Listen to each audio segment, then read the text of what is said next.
Durante siglos, los imperios soñaron con la eternidad, construyendo castillos, escribiendo leyes, dibujando mapas como si el tiempo les perteneciera. Pero la guerra les recordó que el tiempo no obedece coronas. Los estandartes cayeron como hojas en otoño, las fronteras se disolvieron en la niebla del arrepentimiento. Lo que fue mandato se volvió memoria, y lo que fue gloria, silencio.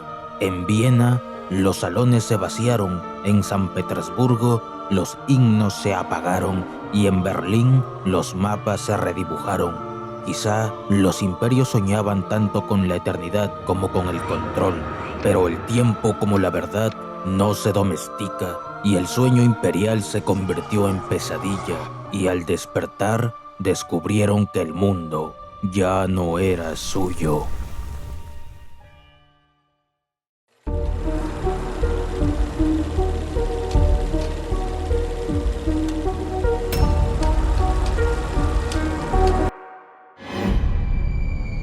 Los imperios no mueren de un disparo, sino de una acumulación de silencios, errores y arrogancias que se arrastran como sombras tras el estruendo de la artillería.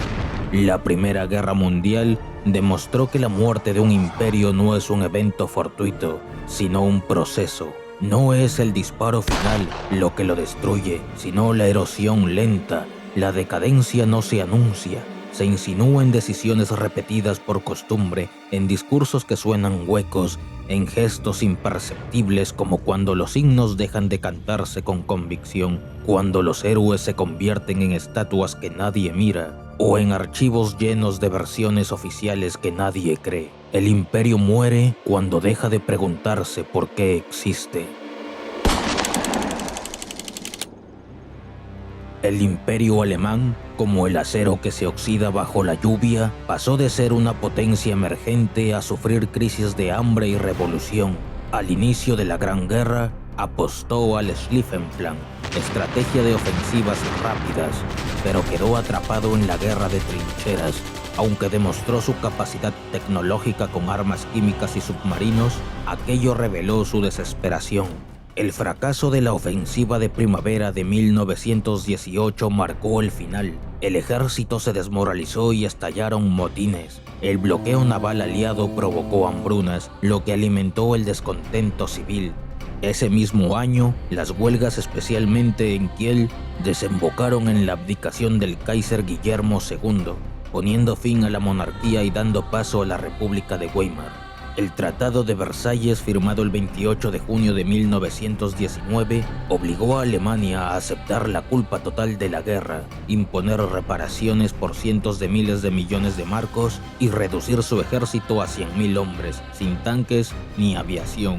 Esto generó un profundo sentimiento de humillación y revanchismo, que terminó alimentando a partidos de ideología violenta como el nazismo. El imperio austrohúngaro, como un vitral que se quiebra en fragmentos, vio cómo cada pieza se convertía en una nación. El asesinato del archiduque Francisco Fernando fue el detonante de la Gran Guerra. Este imperio luchó en varios frentes, pero dependía en gran medida de Alemania.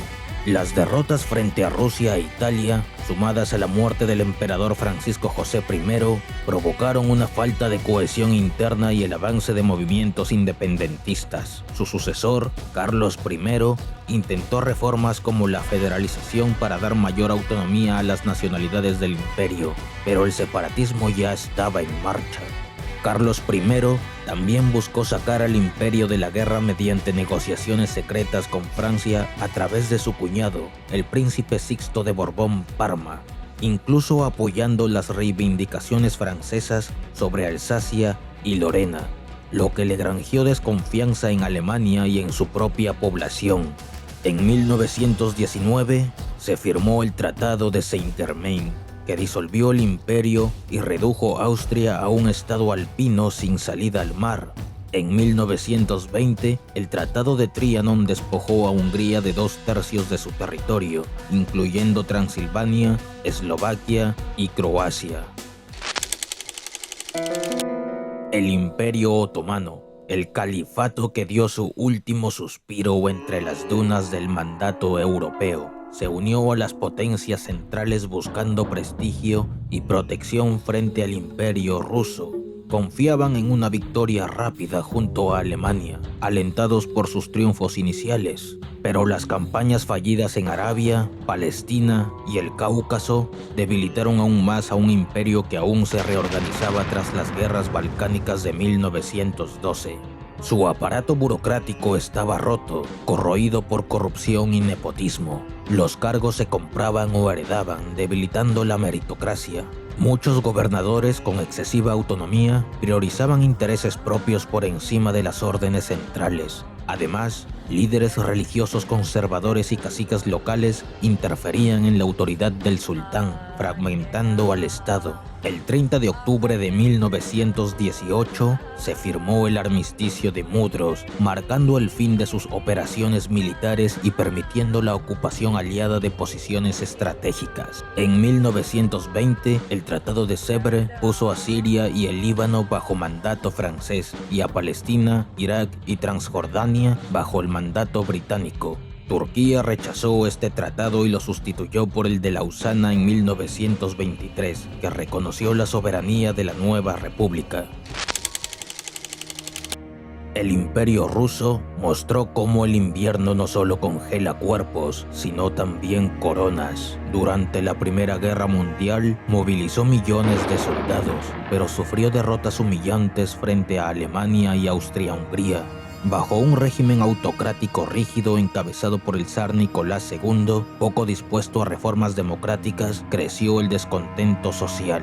La pobreza extrema, especialmente entre campesinos, persistía incluso tras la abolición del feudalismo en 1861. La Revolución de Febrero de 1917 forzó la abdicación del zar y dio paso a un gobierno provisional incapaz de estabilizar el país, lo que favoreció el ascenso bolchevique y la Revolución de Octubre del mismo año. En 1918 se firmó el Tratado de Brest-Litovsk, por el que Rusia abandonó la guerra cediendo Ucrania, Bielorrusia, Finlandia, Letonia, Estonia, Lituania y parte de Polonia. De esta manera, los rusos experimentarían las virtudes de su comunismo, la miseria absoluta. A lo largo de la historia, los grandes imperios se construyeron sobre el sueño de la eternidad, pero la realidad les enseñó que el tiempo es una fuerza indomable. Sus destinos fueron sellados no por un único disparo, sino por una acumulación de silencios, errores y fallos de liderazgo. La Primera Guerra Mundial no solo marcó el fin de una era de hegemonías, sino que evidenció que la decadencia de un imperio es un proceso lento y silencioso, donde la falta de cuestionamiento sobre su propia existencia y el desgaste interno conducen a su inevitable colapso. Los casos del imperio alemán, austrohúngaro, otomano y ruso muestran cómo la suma de malas decisiones, reformas insuficientes y tensiones internas llevaron a su desintegración. Con sus caídas, la guerra no solo destruyó ejércitos, fragmentó territorios, humilló poblaciones y dio origen a nuevos órdenes políticos y sociales, entre los cuales algunos traerían más muerte y sufrimiento, como el comunismo y el nazismo, harina del mismo costal. La paz que siguió no cerró heridas, las profundizó, creando el caldo de cultivo para nuevos conflictos. Los imperios que creían controlar el destino de sus pueblos descubrieron, al final, que el mundo ya no les pertenecía. Es la amarga lección de los imperios. Su existencia no depende solo del poder militar o económico, sino de su capacidad para adaptarse a las realidades cambiantes, internas y externas. La historia recuerda, una y otra vez, que la eternidad es solo un sueño, y el tiempo, el imparable gran juez que corroe las coronas hasta convertirlas en polvo.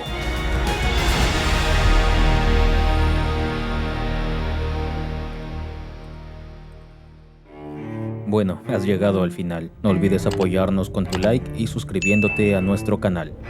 Todo inició cuando el tiempo fue uno solo y los ecos del mundo quedaron cautivos en esta bitácora del infinito.